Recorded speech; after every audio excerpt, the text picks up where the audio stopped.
superset of the day is going to be highlighted in orange. We're going to be starting off with a B stance, shoulder elevated hip thrust. Now what our B stance is, essentially one leg is working at a time. So you're going to have a weight sitting right on your hips, or you can go body weight if you need to. You're going to step your feet out, make sure those shoulders are elevated. One foot is planted completely flat on the ground. That one is going to be doing all of the work. Opposite heel is on the ground and a little bit more forward for extra stability.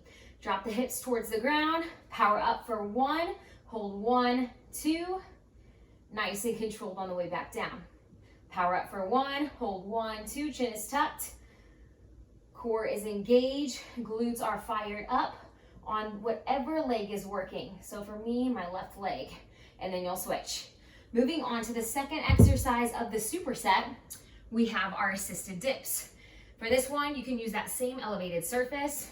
We're gonna have our hands right on top, walk the feet out. If you bend the knees, it's easier. Legs straight, it's a little bit more difficult. For this one, we're gonna be dropping down for 1, 2, 3, power up, hold 1, drop 1, 2, 3, elbows in, core is tight. Moving on to our second superset of today's workout is going to be highlighted in green. We're starting off with the heels elevated goblet squat. So I grabbed 2 bucks at home. You can grab whatever you have, just make sure they're pretty even. So you're putting on even surfaces. You're going to put them on the ground. You're going to grab 1 dumbbell or 2. You can put 2 at each side or 1 at your chest. You're going to put your heels right on top of the elevated surface, toes slightly pointed out. Feet are shoulder width apart. We're gonna sit down for 1, 2, 3. Power up for 1, hold 1. 1, 2, 3. Chest is up, core is engaged, and we're firing the front of the legs. That's exactly where you should feel it. Option, go ahead and get rid of the elevated surface or try body weight. Moving on next to our scissors, we'll move our elevated surface. We're gonna bring it to the ground. For this one, back is on the ground, shoulders and low back included. Legs go up and straight, engage the core, bring them out nice and wide, cross one over the other, and then switch sides. Option, you can go ahead and bend the knees and knock it out this way. The higher the legs are, the easier it is. The lower, the harder. Make sure that you keep your lower back on the floor.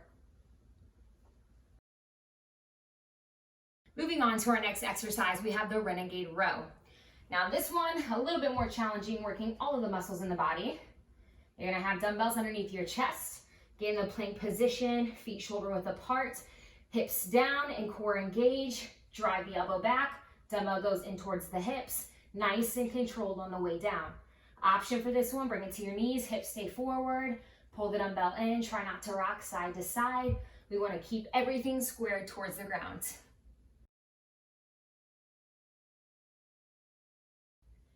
Moving on to our metabolic finisher to complete this workout.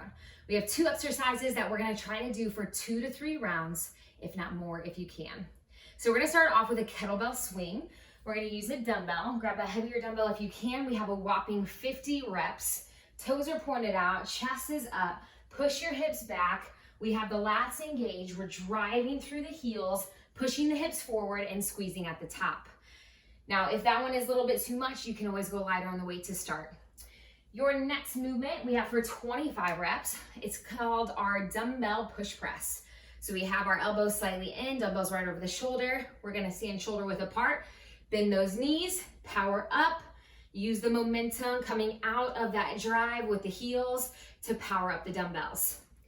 Now again, you're knocking out the rep count for 2 to 3 rounds.